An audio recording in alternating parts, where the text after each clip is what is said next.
Buen día, qué gusto saludarlo. Soy Ricardo Isaac. Póngase unos audífonos, prepárese un delicioso café y disfrute de esta breve historia. Para los que entran por primera vez a este canal, abordaremos temas sobre historia de México, historia universal, biografías, pensamientos y de repente una que otra recomendación.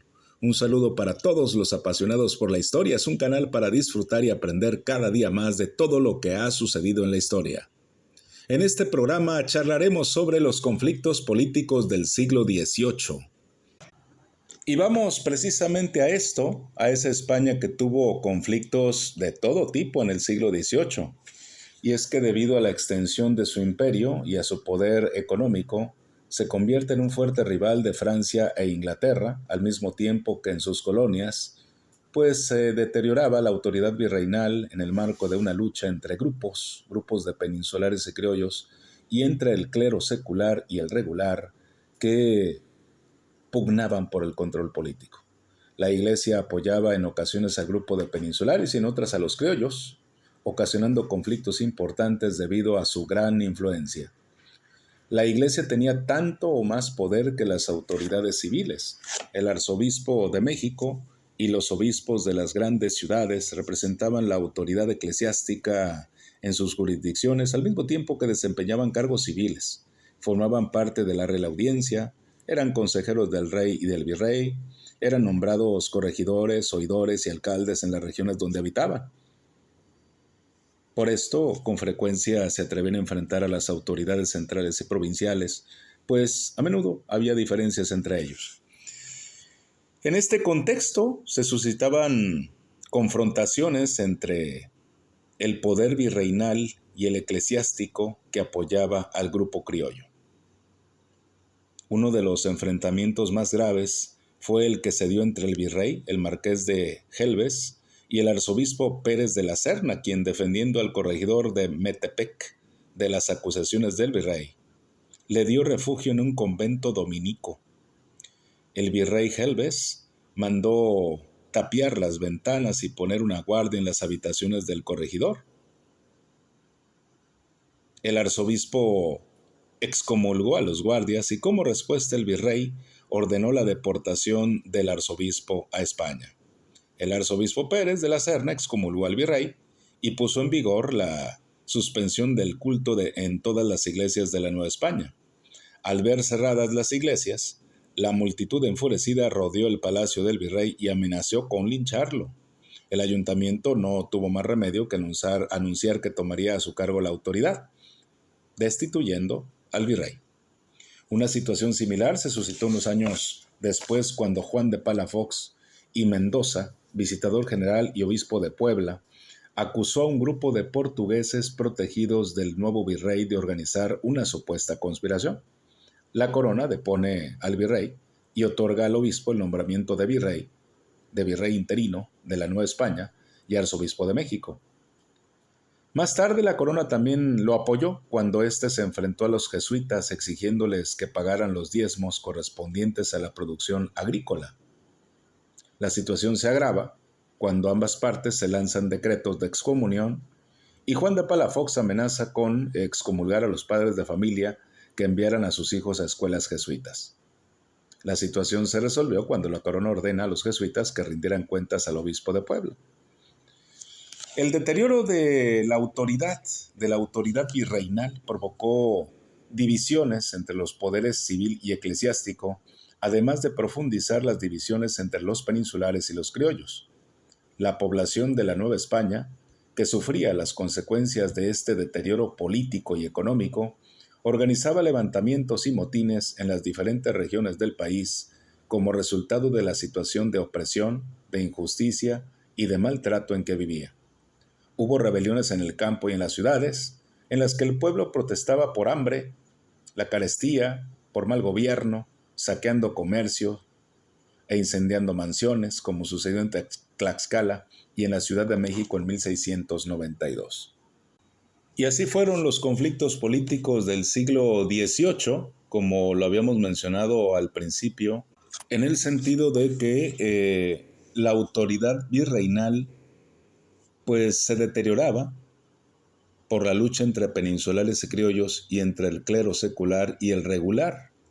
Como le decía, por el control político, ¿no? La lucha por el poder.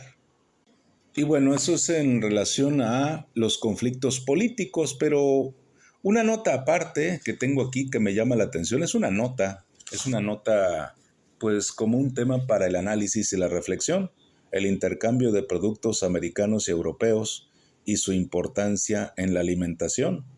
En esta nota, pues tenemos que después de millones de años de vagar por el continente africano y de emigrar a Europa, a Asia y por último a América, en busca de alimentos, los cazadores recolectores descubrieron la agricultura y la cosa cambia, ¿no? Como sabes, este descubrimiento tuvo lugar alrededor del año 10.000 antes de Cristo en el Viejo Mundo y del año 2000 en América.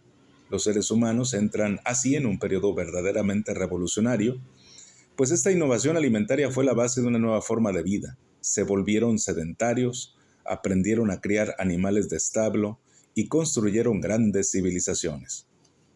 La alimentación de las diversas culturas antes de iniciarse el comercio a gran escala era muy variable, ya que dependía de los productos de la región donde cada cultura habitaba.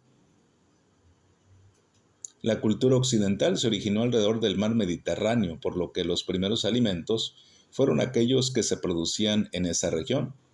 Alrededor del siglo IV a.C., con las conquistas de Alejandro Magno en Asia Menor, se sumaron a esta dieta algunos productos de procedencia oriental que se incrementarían en forma importante con la reactivación del comercio después de las cruzadas.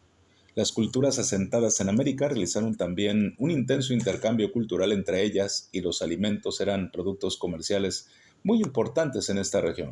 Siglos más tarde, con los viajes de exploración y el descubrimiento del Nuevo Mundo, otros productos provenientes de Asia y América se agregaron a la dieta cotidiana de los europeos, al mismo tiempo que la dieta europea penetró en las colonias descubiertas y conquistadas, enriqueciendo la carga de proteínas, vitaminas y minerales en la dieta de estas regiones. Vamos ahora en otra nota, fíjese, de la herbolaria prehispánica a la gran industria farmacéutica. Pues qué grandes conocimientos, ¿no? Porque imagínese que usted está pues en la propia naturaleza, en un bosque, en un huerto, y sabe qué plantas utilizar en un momento dado. Eso es fantástico, ¿eh? Y pues bueno, dice la nota, todas las civilizaciones antiguas conocieron y usaron las plantas medicinales, pero la medicina herbolaria practicada en el México prehispánico es conocida por su gran desarrollo. Pese a que la mayoría de los códices fueron quemados por los frailes, quienes los consideraban herejías, algunos de ellos, donde se demuestra el alto grado de adelanto logrado por los indígenas en el campo de la medicina herbolaria, se salvaron. Uno de estos es el Códice Badiano, escrito por el médico azteca Martín de la Cruz y traducido al latín por Juan Badiano después de la conquista.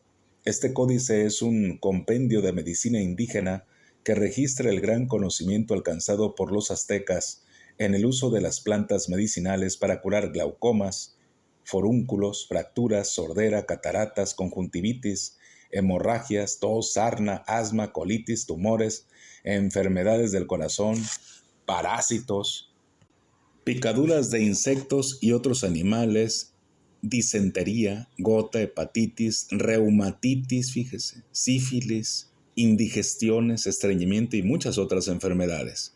Varios médicos españoles hicieron estudios sobre la herbolaria indígena.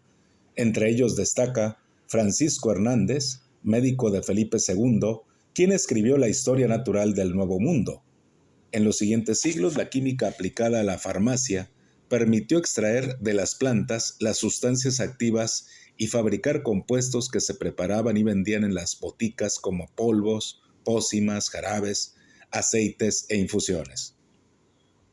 En la actualidad, la medicina herbolaria se ha sustituido por sustancias químicas como azufre, mercurio, sulfatos, nitratos, bismutos, fosfatos, etc. Componentes de las medicinas de patente fabricadas en los grandes laboratorios que conforman la millonaria industria farmacéutica. Y pues es así como llegamos a el fin de la breve historia. En esta ocasión hablando un poquito de los conflictos políticos del siglo XVIII y así también del intercambio de productos americanos y europeos y su importancia en la alimentación, de la herbolaria prehispánica a la gran industria farmacéutica. Soy Ricardo Isaac. Gracias por tu atención a la breve historia. Por favor, dale like, compártelo y suscríbete. Hasta luego.